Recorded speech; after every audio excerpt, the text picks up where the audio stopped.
Las guerras no son para nada algo deseable. Los muertos, heridos y demás hacen que no sea algo para nada agradable.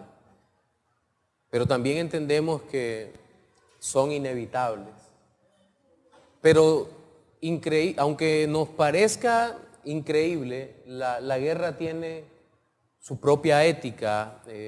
Y no es la ética humanista de que se puede hacer cualquier cosa. Seguramente ustedes recordarán aquel refrán popular, que por ser popular no significa que sea verdad, que dice que en la guerra como en el amor todo se vale. Eso sería equivalente a afirmar que en cualquiera de estas dos circunstancias, es decir, en medio de la guerra o estando enamorados, se pueden rebasar los límites de lo permitido o conveniente. Pero ¿eso es cierto? La Biblia nos enseña que esto no es para nada verdad, pues quien ha sido llamado por Dios como parte de su pueblo, tendrá que vivir de acuerdo con esa máxima de ser como su Señor y glorificarlo aún en las situaciones más difíciles de la vida. Es por eso que encontramos dentro de la guerra de conquista de Canaán advertencias del Señor a los hijos de Israel para que vivan de acuerdo a su santidad y propósito. Vamos a leer el texto que servirá de base para nuestro sermón dominical de hoy, el cual se encuentra en Josué capítulo 6, versículos 17 al 22. Josué 6, del 17 al 22.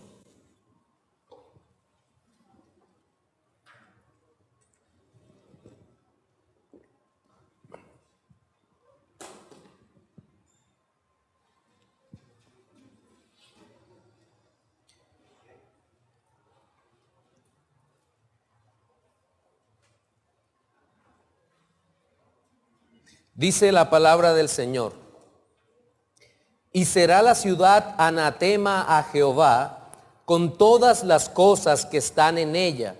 Solamente Rahab la ramera vivirá con todos los que estén en casa con ella, por cuanto escondió a los mensajeros que enviamos.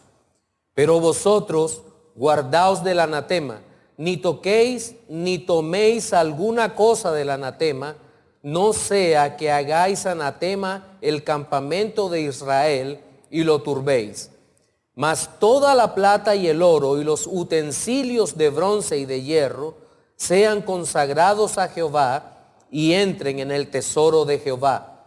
Entonces el pueblo gritó y los sacerdotes tocaron las bocinas, y aconteció que cuando el pueblo hubo oído el sonido de la bocina, gritó con gran vocerío, y el muro se derrumbó.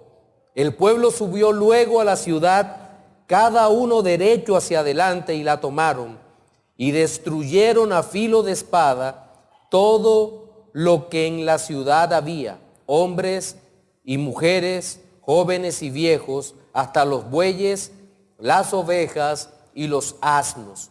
Mas Josué dijo a los dos hombres que habían reconocido la tierra: entrad en casa de la mujer ramera y haced salir de allí a la mujer y a todo lo que fuere suyo, como lo jurasteis. Bien, pueden sentarse.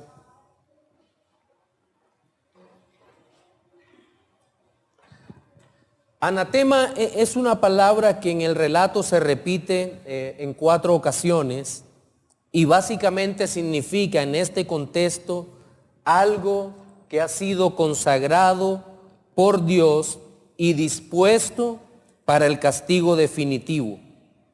Es por eso que entendemos que la ciudad entera de Jericó sería destruida como parte de ese juicio. No obstante, una familia sería salva, la familia de Rahab, de acuerdo a la orden divina, pero solo este grupo pequeño saldría de la ciudad, pues el resto de personas y animales morirían. mientras que las cosas materiales no podían ser tomadas, pues llevaban sobre sí el símbolo de consagración y exclusividad para Dios, y tomarlo significaría un robo al Todopoderoso. Una segunda consideración que podemos hacer del pasaje es la disposición que sobre unos metales particulares debían tomarse, es decir, el oro, la plata, los utensilios de bronce y de hierro, los cuales deberían ser apartados para el Señor, seguramente a través de un proceso de purificación ritual ordenado por Dios, y que permitía entender que es solamente el Señor quien puede santificar lo profano. Y la última de las consideraciones es que la caída del muro y la forma como el pueblo malvado es destruido nos muestra la forma como el Señor cumple su voluntad, destruyendo y salvando de acuerdo a su soberana acción. Cada uno de estos tres aspectos los vamos a considerar en nuestro sermón dominical de hoy, y el cual tiene por título Una advertencia para la guerra justa, e iniciaremos hablando de la advertencia específica para el pueblo en guerra. Bien, repito los versículos 17 y 18, pero en la Biblia, en la versión de las Américas, que dice: la ciudad será dedicada al anatema, ella y todo lo que hay en ella pertenece al Señor. Solo Rahac, la ramera, y todos los que están en su casa vivirán, porque ella escondió a los mensajeros que enviamos. Pero en cuanto a vosotros, guardaos ciertamente de las cosas dedicadas al anatema, no sea que las codiciéis, y tomando de las cosas del anatema, hagáis maldito al campamento de Israel y traigáis desgracia sobre él.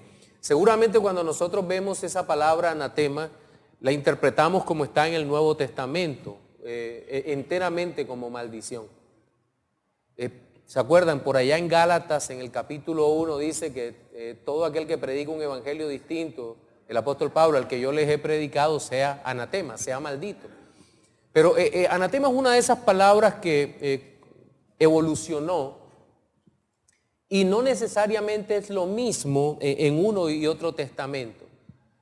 Digamos que en el Nuevo Testamento tiene un sentido mucho más fuerte, pero que tiene relación con el Antiguo Testamento.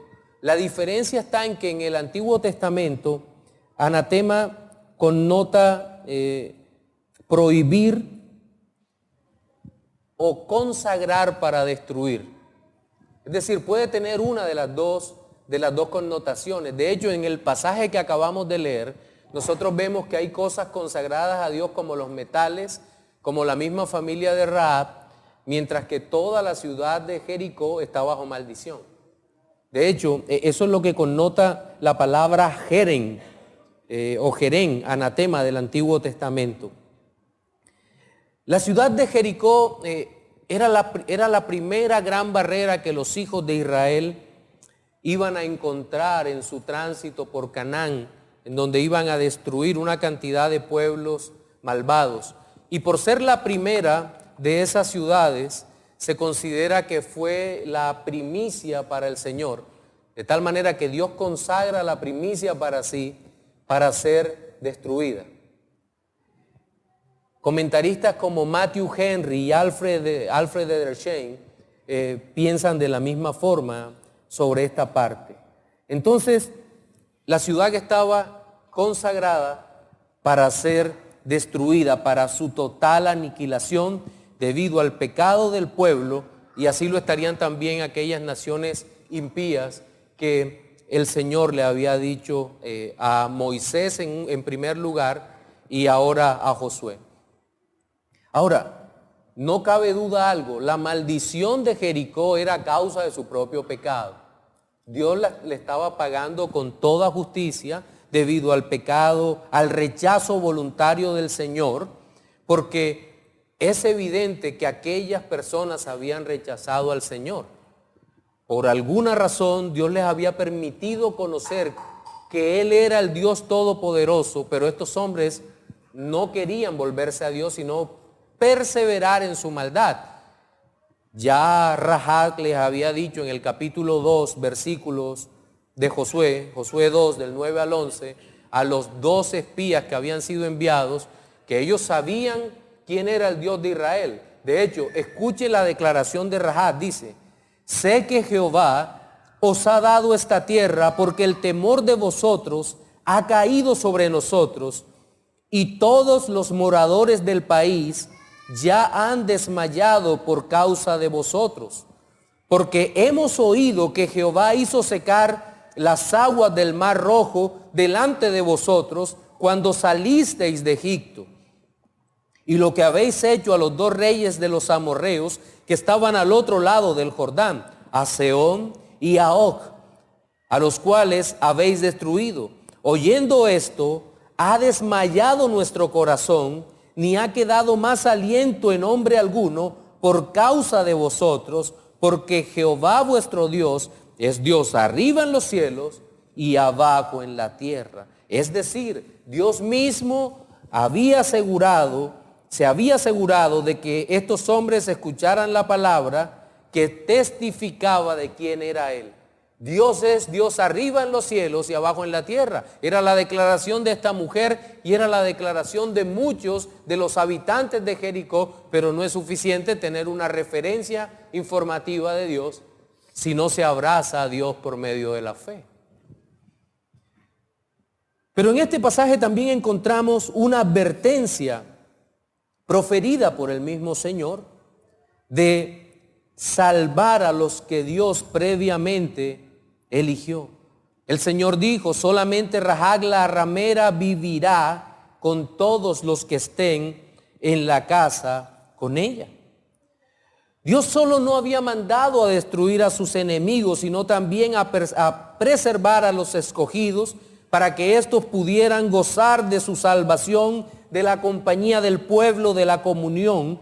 Y esta parte es bastante curiosa, porque generalmente aquellos que no aman a Dios, que no conocen a Dios, juzgan a Dios por su severidad, pero no lo exaltan por su misericordia. Porque todo el pueblo merecía morir, así como nosotros merecíamos la muerte. Y Dios, en medio de ese pueblo, había decidido salvar a esta mujer y a su familia. ¿Y a quién decidió salvar Dios en medio de ese pueblo? ¿No le parece muy curioso que haya decidido salvar a una prostituta de en medio del pueblo? Una mujer que era aún mal vista por los paganos. De lo vil y menospreciado del mundo escogió Dios, ¿verdad?, para avergonzar a aquellos que tienen alguna reputación. Y creo que es interesante esto, porque esto nos debe ayudar a mirarnos a nosotros mismos. Y si Dios dice que escogió a los vil y menospreciables, eso significa que yo era vil y menospreciable. Y ya que apunté hacia mí, puedo apuntar hacia usted. Usted y usted eran viles y menospreciables al mundo, y Dios los escogió para su propia gloria. Eso es un verdadero motivo para alabar y exaltar el santo nombre del Señor. Ahora, ¿cuál es la razón por la que Dios decidió preservar a Rahab de aquella destrucción? Pues no puede atribuirse en ninguna manera a la mujer, porque alguno podría leer que Rahab la ramera vivirá con todos los que están en casa de ella por cuanto escondió a los mensajeros que enviamos.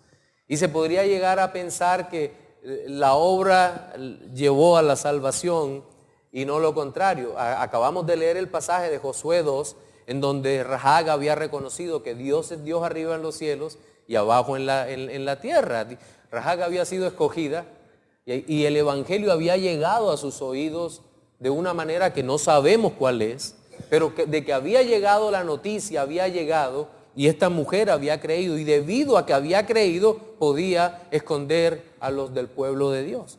De otra manera, estaríamos diciendo que la obra de Rahab era tan tan meritoria, que no solo le alcanzó para salvar a ella, sino para salvar al resto de su familia, lo cual es falso, porque la salvación entendemos que es personal.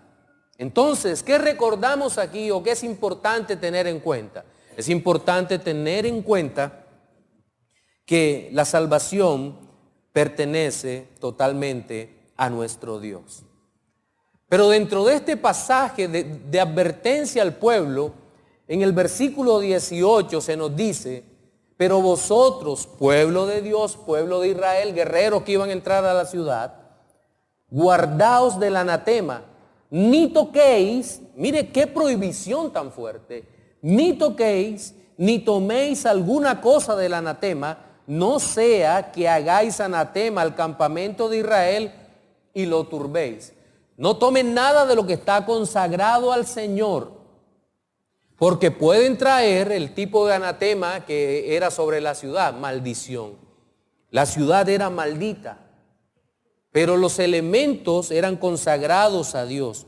Miren, esto es una advertencia muy seria para que se abstuvieran de tomar las cosas separadas del anatema, pues solo hay dos categorías de consagración: consagrado para ser destruido, la cual no recomiendo, y consagrado para ser salvo. Solo dos categorías. Y en el mundo actual es exactamente lo mismo. Dios ha consagrado a un grupo, a una multitud, para ser salva, mientras que la otra ha sido abandonada, dejada en sus delitos y pecados. No porque Dios sea malvado, sino porque ese pueblo es malvado, como eran malvados los que fuimos rescatados. Por eso le damos gloria a Dios por habernos escogido. Y aquí aparece una primera aplicación en este punto. Y es que como creyente somos un pueblo que vive en continua guerra. Y no me refiero solamente a las guerras violentas del mundo, las cuales si el Señor hubiera querido quitarlas, las hubiera quitado. Pero no hay un día en el mundo en que no tengamos una guerra. Pues yo no me refiero solamente a ese tipo de guerras. Esas sí serán quitadas el día que venga nuestro Señor Jesucristo por segunda vez. Y ya acabarán las guerras y los conflictos y cesarán todo este tipo de situaciones.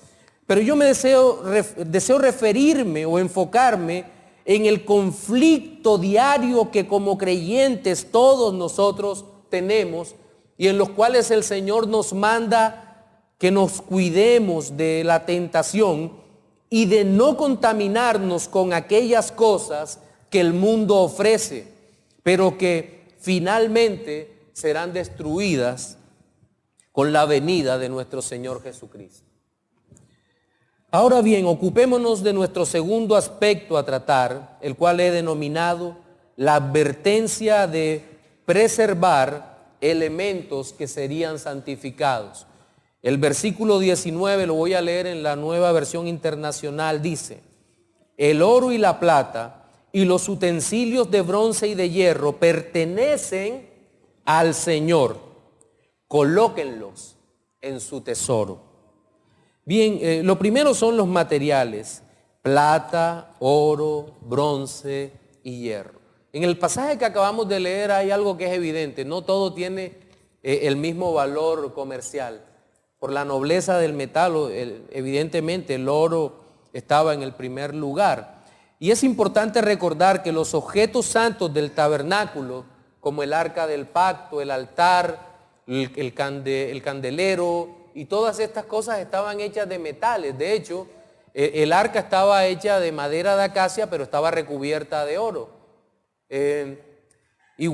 Había un altar de bronce, había unas fuentes de bronce, unos mares de bronce donde se podían lavar los sacerdotes, pero también había vasos de oro y no se podía acceder a ellos. De hecho, muy pocas personas vieron el interior del tabernáculo, del lugar santísimo, el lugar más profundo del tabernáculo. Con el paso del tiempo, cuando ya se construyó el templo, Salomón, que fue el encargado de parte de Dios de construirlo, utilizó el oro para cada una de las divisiones del lugar. Incluso externamente se brillaba el templo de Salomón, dándole un aspecto glorioso que ninguna edificación en el mundo podía tener. La plata, aunque también era un material valioso, era evidente que su precio era inferior, y los elementos hechos de este metal tenían otras funciones en el culto, y ocurre lo mismo con el bronce y el hierro, que aunque fueron utilizados para la construcción del tabernáculo, la creación de elementos rituales y conservar la firmeza estructural del lugar, tampoco se elaboraban objetos para consagrarlos en el lugar más santo. En el lugar santísimo no había elementos, llamémosle vulgares, de oro, de hierro, solo oro, ¿verdad? Entonces nosotros vemos acá que el Señor mandó reservar para su tesoro todos aquellos metales, por lo tanto nadie podía tomarlos para sí, porque habían sido apartados para el servicio de Dios. Nadie podía redimirlos para sí. Y pensemos que tomar estos metales era una acción bastante tonta, porque no se podía gastar el dinero del oro, o de la plata, o del bronce. No había cómo gastárselo, y si eran joyas no podían lucirlas, porque de inmediato notarían que habían sido tomadas del anatema. Por lo tanto, lo que hizo Acán, como veremos en un sermón posterior, era un acto de vanidad, pero era un acto necio totalmente.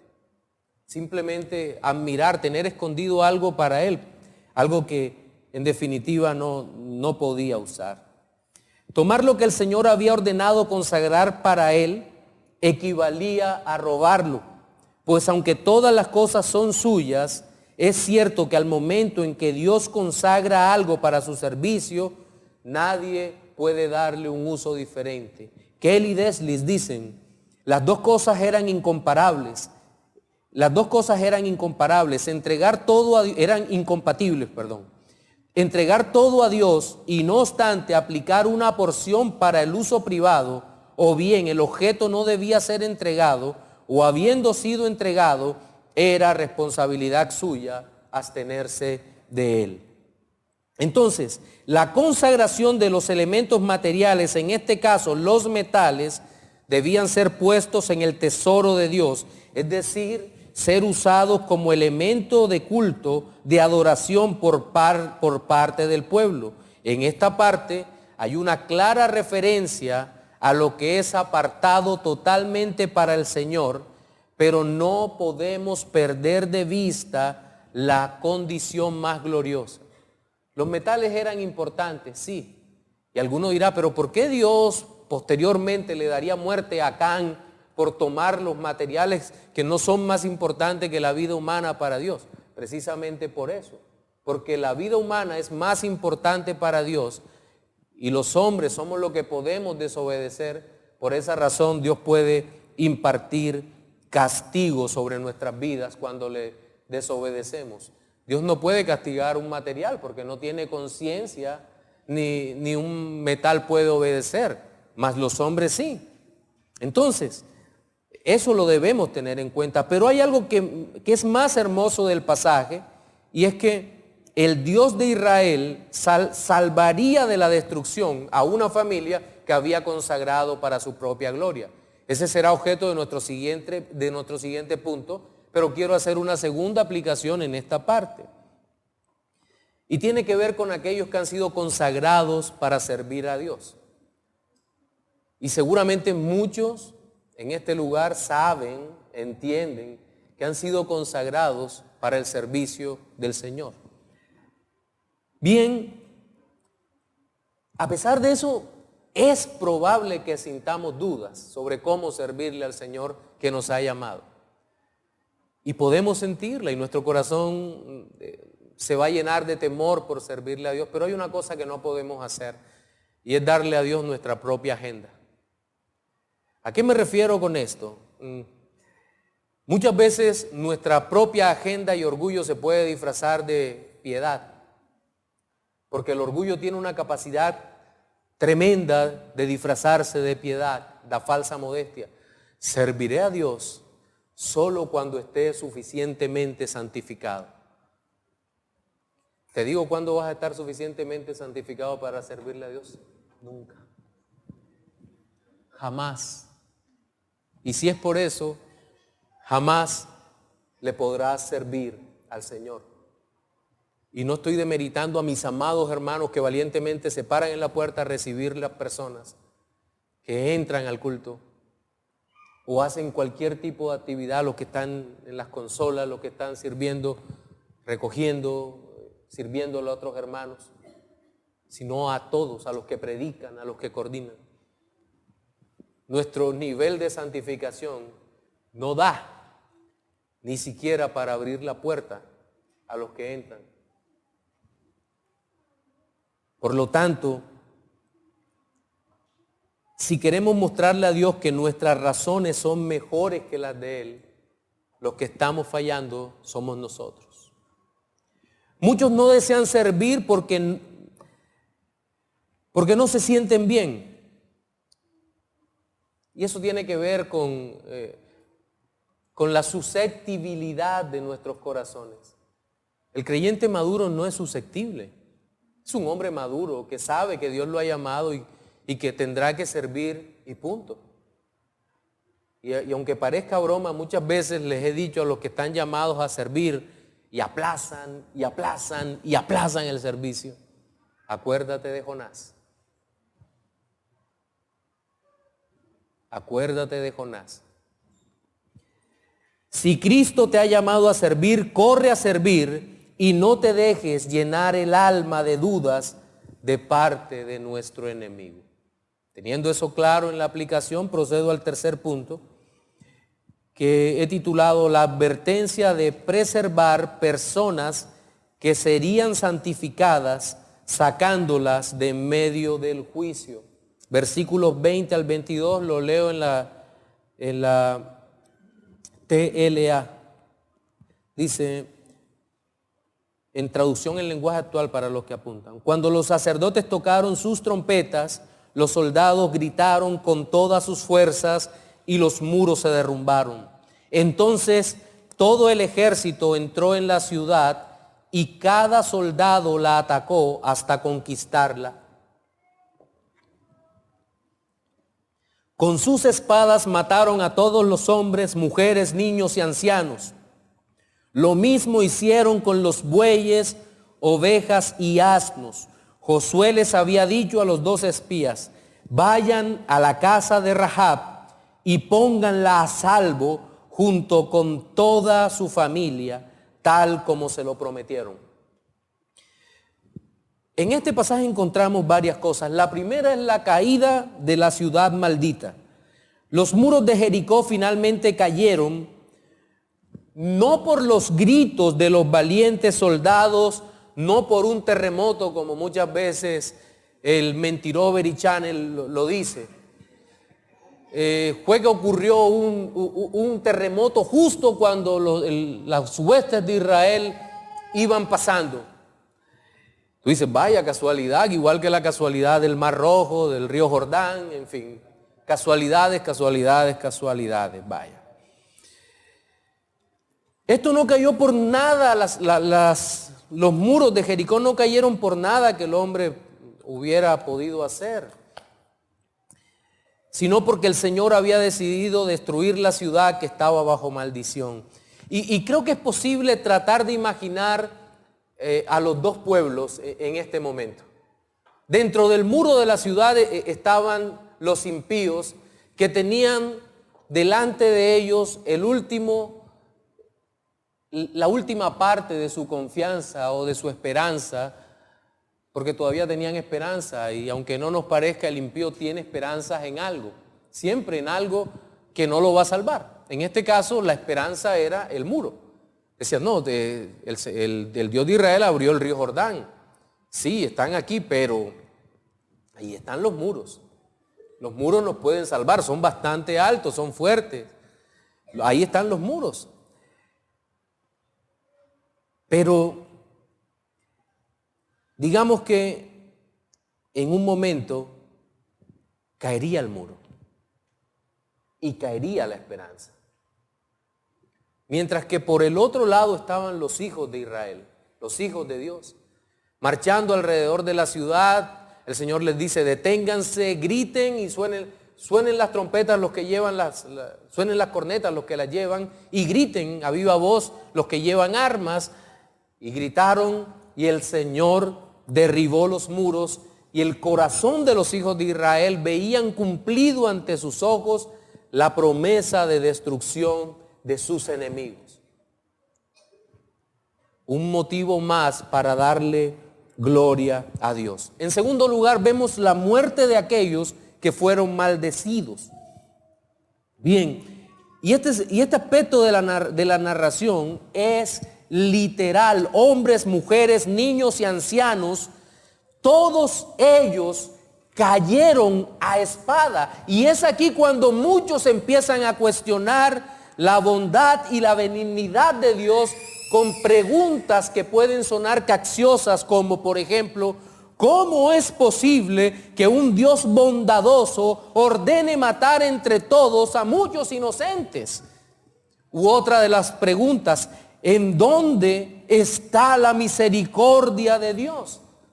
Esas preguntas son bastante humanistas y buscan condenar a Dios al tiempo que justifican al impío.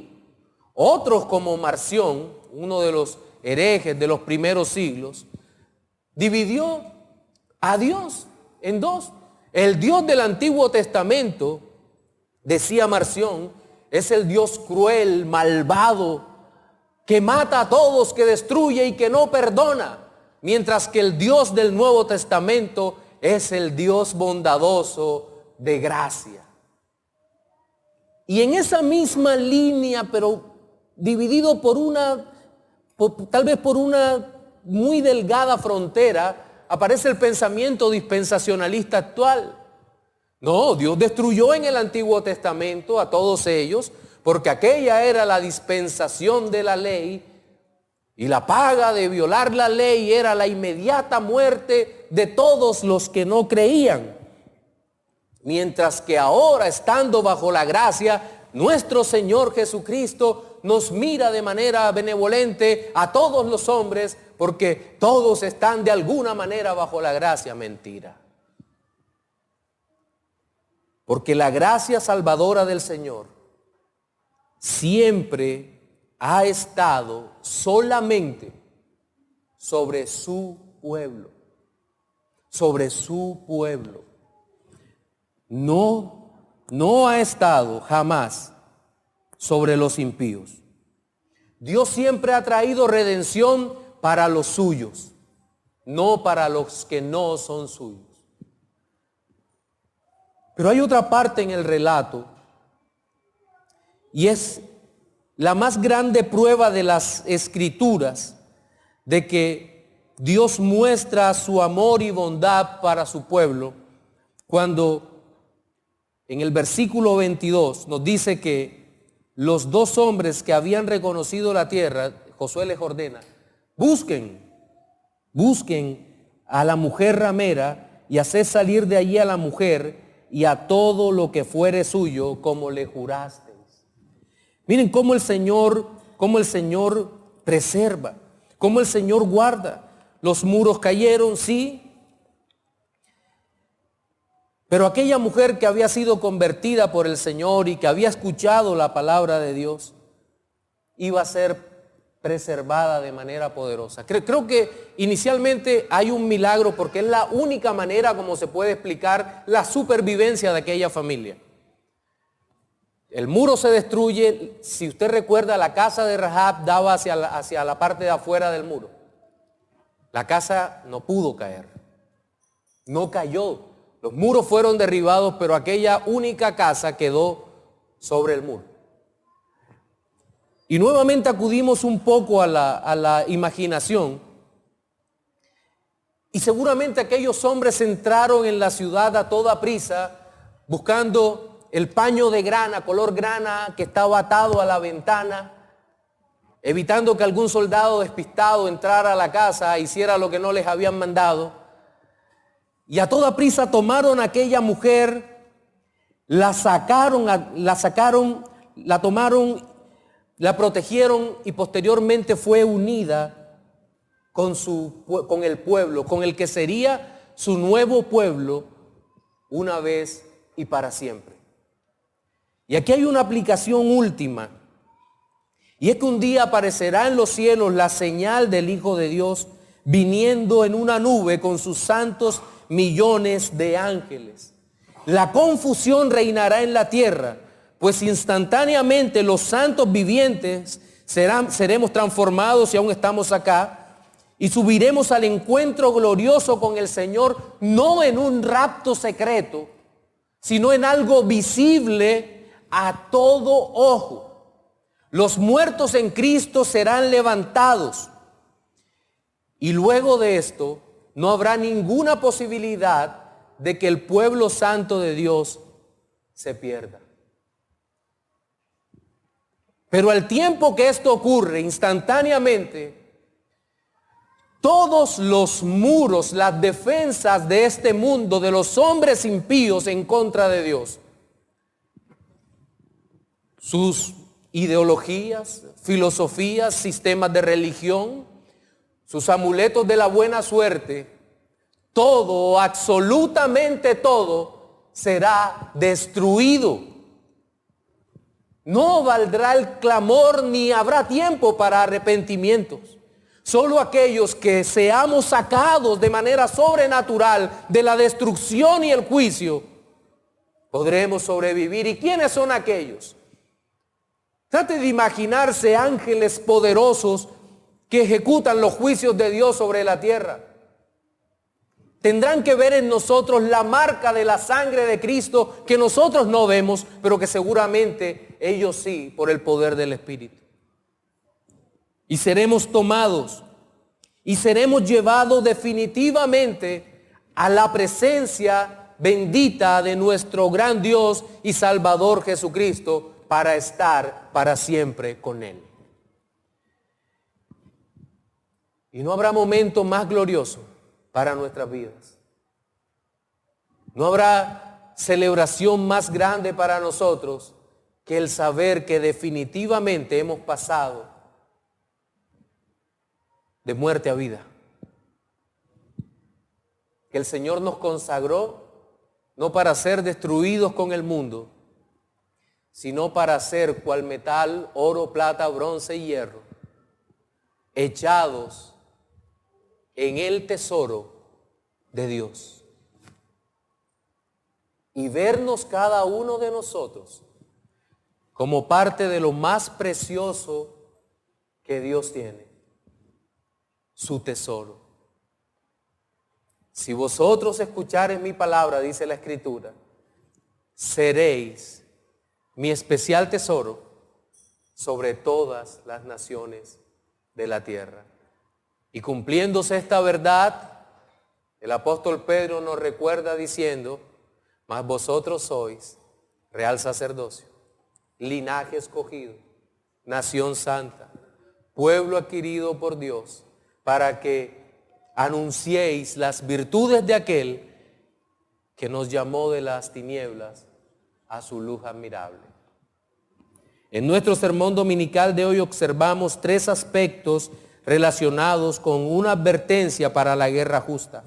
Fueron ellos: la advertencia específica para el pueblo en guerra.